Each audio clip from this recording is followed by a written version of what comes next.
Hey there. My name's Chloe, and if you were to ask anyone, they'd probably tell you I'm the quiet one, always hanging back.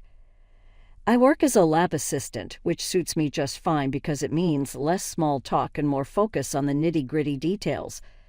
Life's pretty routine for me: work, home, and the occasional outing with my friend Lisa, who's as outgoing and lively as they come. Tonight, she somehow convinced me to join her at one of her famous house parties. Chloe, you've got to break out of your shell. It's just a few friends, and who knows, you might even enjoy yourself, she had insisted, practically dragging me out of my apartment. The moment we stepped inside, the contrast between us was stark. Lisa thrived in the lively atmosphere, her laughter echoing through the room as she effortlessly mingled with everyone. Meanwhile, I found myself pressed against the nearest wall, holding onto a soda like it was my lifeline. The music pounded in my ears, the crowd seemed overwhelming, yet there I was, trying to blend into the background. "Hey, you made it!" Lisa shouted above the music as she hurried back to me with a guy in tow. "Chloe, this is Tom. Tom, meet my best friend, Chloe." Tom was your typical good-looking guy, tall with a smile that probably got him out of trouble more times than it should. "Nice to meet you, Chloe. Can I get you something stronger than soda? Maybe loosen you up a bit," he joked, nodding at my drink. I managed to smile. "No thanks, I'm good with this." Lisa winked at me before being swept away by another group of friends, leaving me with Tom. Awkward, didn't even start to cover it. "So, Chloe, Lisa tells me you're the brains of the operation at your work, a scientist, right?" Tom tried to start a conversation, leaning against the wall next to me. "Lab assistant," I corrected him, tucking a strand of hair behind my ear. "I'm not really the brain, more like the hands." Tom chuckled. "Modesty, huh? That's rare." We somehow stumbled into a real conversation. Tom was surprisingly easy to talk to, and as the night wore on, I found myself sharing little bits about my life, my love for quiet weekends and my secret passion for old detective novels. He really listened, and by the time the party started to thin out, I was actually laughing, the genuine kind that bubbles up without permission. "You know, you're nothing like I expected from Lisa's stories. You're cooler," Tom said, his tone sincere.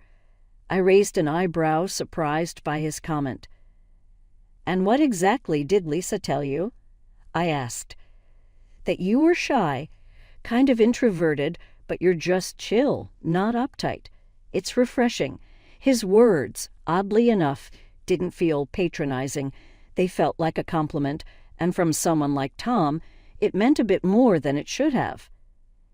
"Thanks, I guess you're not too bad yourself for a party animal," I teased back, realizing that I didn't want the night to end just yet. "Party animal, huh?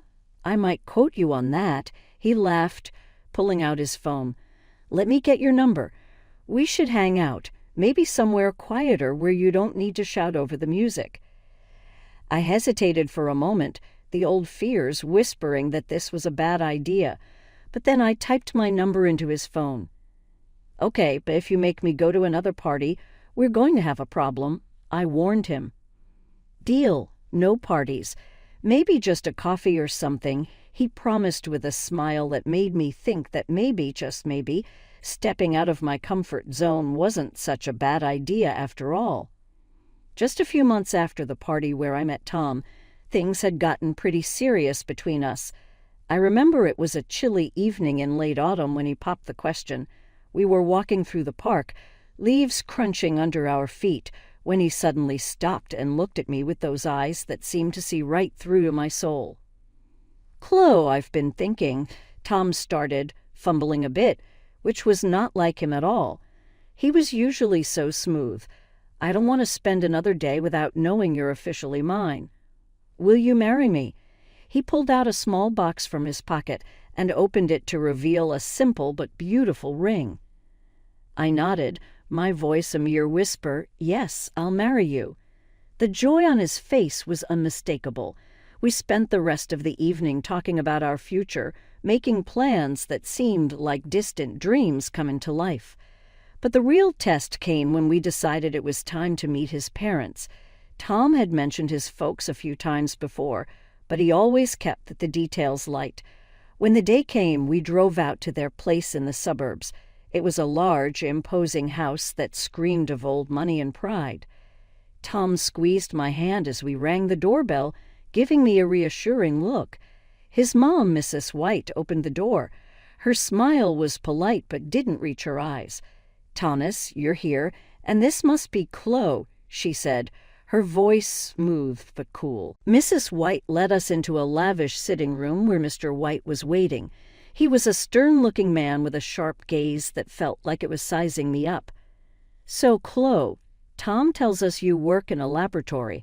That must be interesting," Mr. White said, his tone making it clear he was less than impressed. "It's rewarding work," I replied, trying to keep my voice steady despite the judgment I could feel weighing down each word. We were quite surprised to hear about the engagement. Mrs. White chimed in. "Weren't we, dear?" She looked at her husband, who nodded stiffly. "Yes, quite unexpected.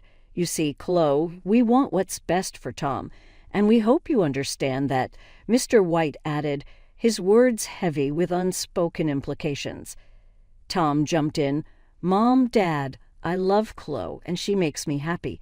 That's what matters, right?"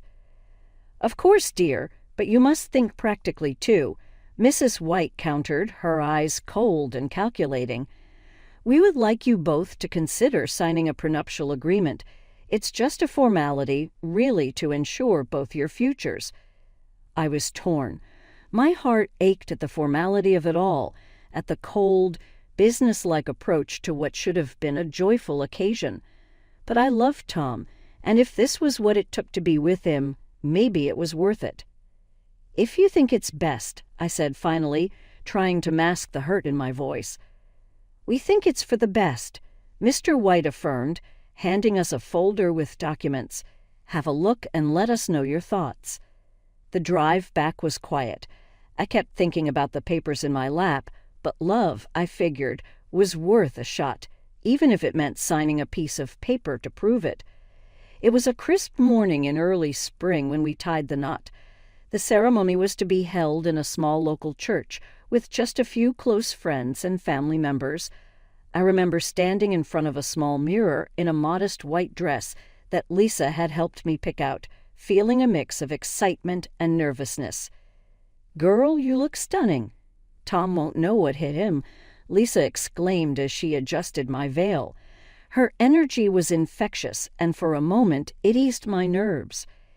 "Yeah, I just hope everything goes smoothly," I replied, trying to sound more confident than I felt. "Don't sweat it. It's your day. Just focus on you and Tom," she advised, giving me a reassuring pat on the shoulder. The ceremony itself was short and sweet. Tom looked handsome in his suit, and when he saw me walking down the aisle, his smile was all the assurance I needed. We exchanged vows, simple yet heartfelt. When the officiant pronounced us man and wife, and Tom kissed me, there was polite applause. It all felt right, despite everything. At the reception, which was really just a small gathering at a nearby restaurant, Tom's parents were distant. Tom's father, Mr. White, made a short toast. "We're here to celebrate Tom and Chloe," he began, his voice devoid of warmth. "May your union bring you the happiness you seek." It was so formal and cold that it might as well have been a business transaction, but I focused on the people who were genuinely happy for us, like Lisa, who was already on her third glass of champagne and narrating how we'd met to anyone who would listen. The day ended, and with it, our simple but meaningful wedding wrapped up. We drove to our new home, Tom's place, where I'd move in. It was a nice house, not too far from his parents', which I soon found out meant his mom, Mrs. White, was over a lot. Each time she visited, she made it a point to casually mention how everything in the house was Tom's and how, in case of a divorce, I couldn't claim any of it. "Remember, Chloe, none of this is yours," she'd say, her voice dripping with fox kindness that made my skin crawl. I would just smile awkwardly, trying to hide how uncomfortable it made me feel. Tom would laugh it off every time, hugging me slightly. "Mom's just joking around.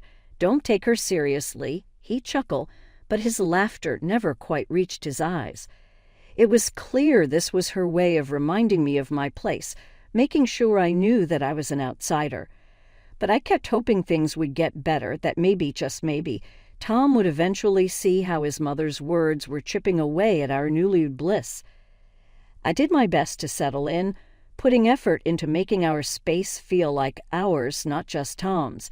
Yet, despite my efforts, Tom's parents, particularly his mom, Mrs. White, made it challenging.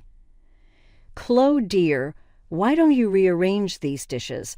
They should be organized better," Mrs. White often remarked during her frequent visits, her tone condescending as she inspected the kitchen cabinets I had just tidied. I would force a polite smile, my hands gripping the countertop's edge. "Sure, I'll take care of it," I'd reply, striving to hide my frustration. Tom tended to brush off his mother's remarks. "She has her own way of doing things, you know how it is," he'd say, dismissing it too easily. But it wasn't just about the dishes. It felt like everything I did fell short. One evening, while Tom and I were trying to enjoy a quiet dinner, his dad, Mr. White, dropped by unannounced. "Watching your spending, I hope.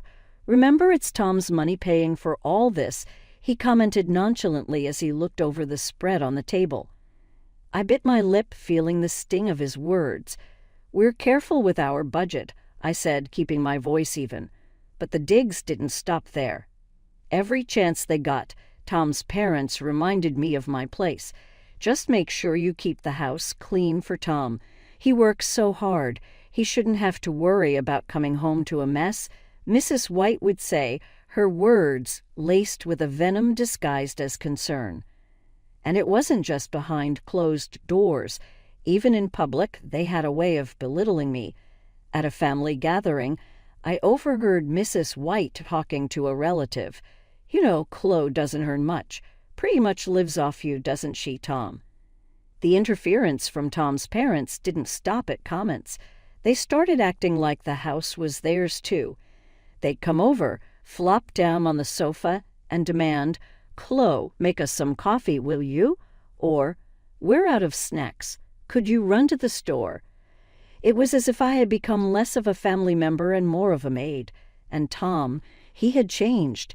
He used to be caring and attentive, but now be joined in their laughter.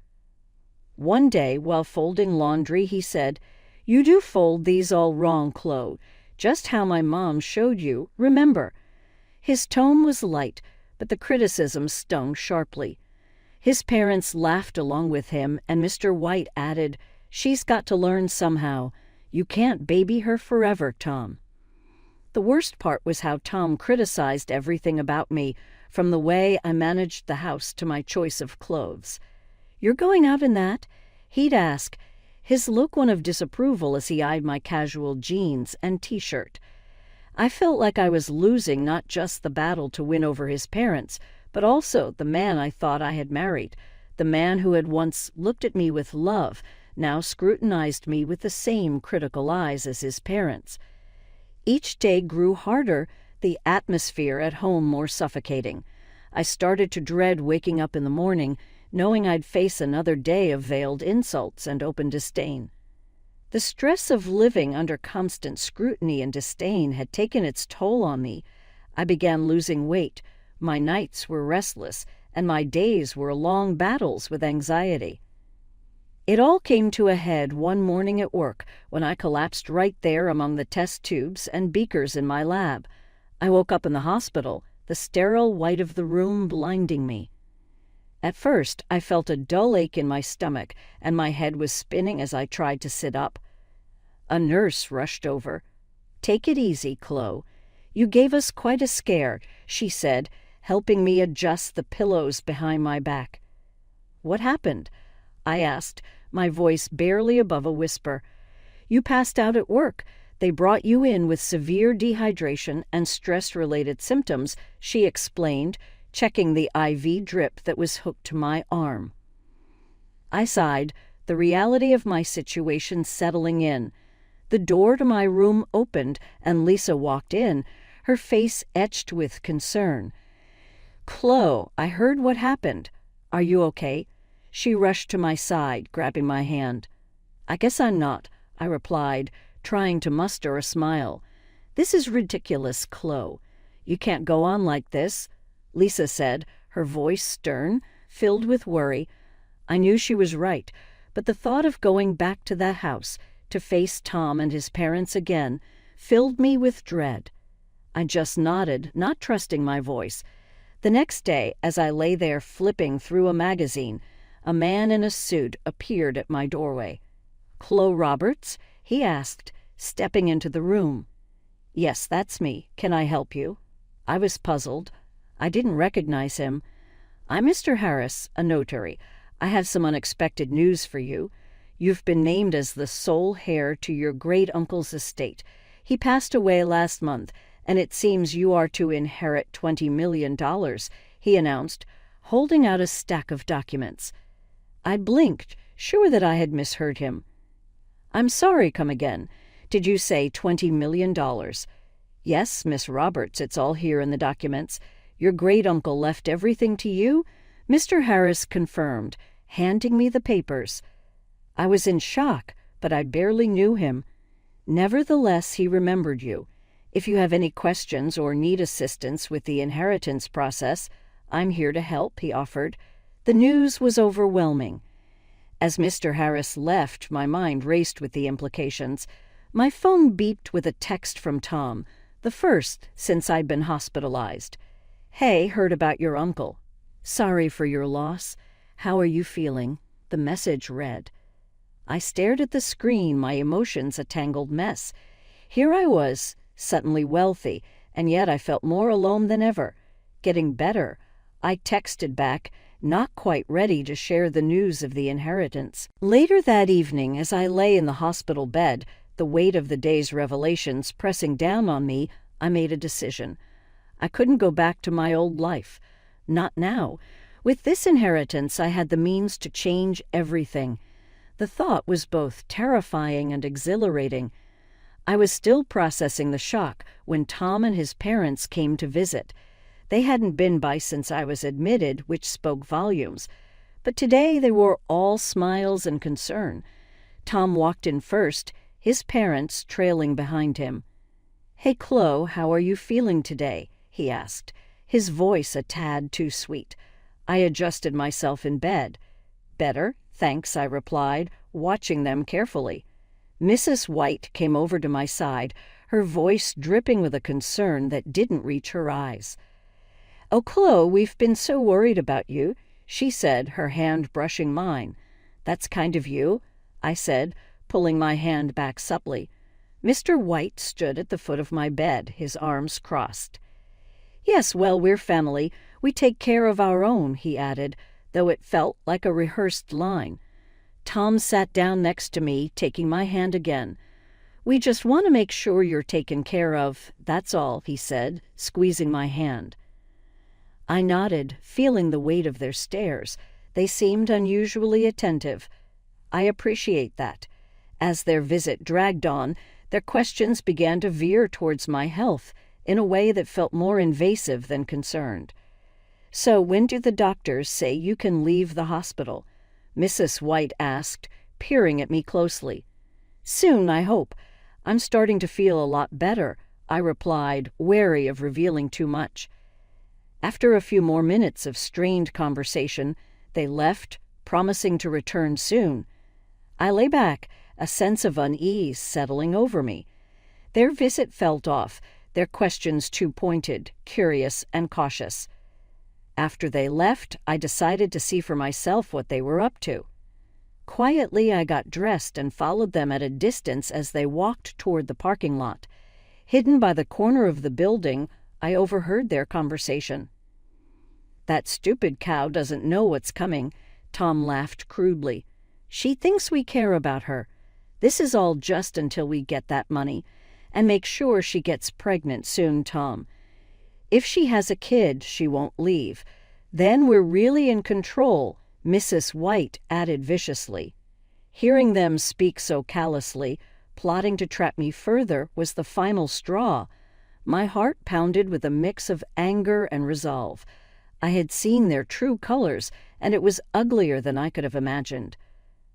I slipped back to my ward unnoticed, my mind racing. Their treachery was clear, and my path forward was too.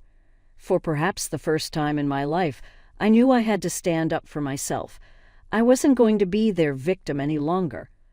When I was discharged from the hospital, the idea of going back home filled me with a mix of dread and determination. As I walked through the door, I saw Tom and his parents sitting in the living room, their faces lit up with forced smiles. Mrs. White even went as far as to cook my favorite dish, spaghetti carbonara, which sat steaming on the dining table. The sight was almost comical, her trying so hard to play the doting mother-in-law. Tom rushed up to me, his smile a little too bright. "Chloe, you're back. We missed you so much," he said, pulling me into a hug that I didn't return. "Thanks, Tom," I said, pulling away gently. I glanced around at the staged setting, my resolve hardening. As we sat down to eat, the tension was palpable. They were trying too hard to act normal, but I could see the impatience flickering in Tom's eyes. It didn't take long before he dove straight to the point. "So, Chloe, when do you think you'll get the inheritance? There's so much we can do with it," he asked, trying to sound casual but failing miserably. I put down my fork, looking him straight in the eye. "Tom, it doesn't concern you because I'm filing for divorce," I stated calmly, sliding the divorce papers across the table towards him. The room went dead silent for a moment before a terrible scream erupted from Mrs. White. "Chloe, have you lost your mind? Think about what you're doing." Tom's face turned from shock to desperation. "Chloe, please, I love you. We can fix this. Don't throw away our marriage over a misunderstanding," he pleaded, his voice cracking, but I was done listening to lies. "A misunderstanding?" I echoed sharply. "Calling me a stupid cow behind my back is not a misunderstanding. I heard everything, Tom. Everything." Mrs. White's face turned red, her anger barely contained. "You ungrateful girl. We'll sue you for half of that inheritance, you'll see." I reached into my bag and pulled out a copy of the prenuptial agreement. "Actually, you won't," I said, tossing it on the table. "This says otherwise. You can't touch my inheritance." Tom and his parents stared at the document, the color draining from their faces. I stood up, my chair scraping loudly against the floor. I found a small apartment in a quiet part of town where the mornings were filled with the sounds of birds, not bickering. It wasn't just a new place. It was a fresh start. I spent the first week just settling in, buying a few pieces of furniture, some plants, making it mine. The silence was a stark contrast to the constant tension I had lived with, and I loved it. During these days of newfound solitude, I truly began to appreciate the peace I had been missing. One Saturday morning, I was out on my balcony enjoying a cup of coffee when Lisa came by. She burst through the door with her usual flair, holding a box of pastries. "Chloe, this place is fantastic," she exclaimed, setting the box on my new kitchen counter and hugging me tightly. "How are you holding up?" she asked. "Better than I have in years, honestly," I replied, pouring her a cup of coffee. "It's like I can finally think straight without all the noise." Lisa chuckled as she sipped her coffee. "I told you, you just needed to get out of that madhouse. So what's next for our free woman?" she asked, her eyes twinkling with curiosity. "I've been thinking about that a lot," I said, leaning against the counter. "Right now, I'm just enjoying the quiet, planning my next steps for the future." As the weeks passed, I reveled in my independence, meeting with a notary for the registration of the inheritance, but as expected, the peace didn't last forever. One evening my phone rang, pulling me away from a book I was reading. It was Tom. "Chloe, please, can we talk? I've been thinking," he said, his voice pleading. "Tom, there's nothing left to say," I interrupted, my voice firm yet weary. "Just hear me out. I miss you, and I was wrong," he pleaded, his voice cracking with emotion. "I'm sorry for everything. Can we try again?" he pleaded. "Tom, it's over. We can't undo what's been done. You need to accept that," I replied firmly, ending the call. Soon after, his mother began calling. Each voicemail grew more desperate and angry. "You ungrateful girl. After everything we've done for you," she shouted in one message. I deleted them without hesitation. Before long, Tom informed me of frequent arguments with his parents. He blamed them for insisting on the prenuptial agreement, which now shielded me from their greed. Each call, each desperate plea, reinforced my resolve to move forward. I was progressing, not regressing. The family's disputes and turmoil were no longer my concern, not my problem anymore.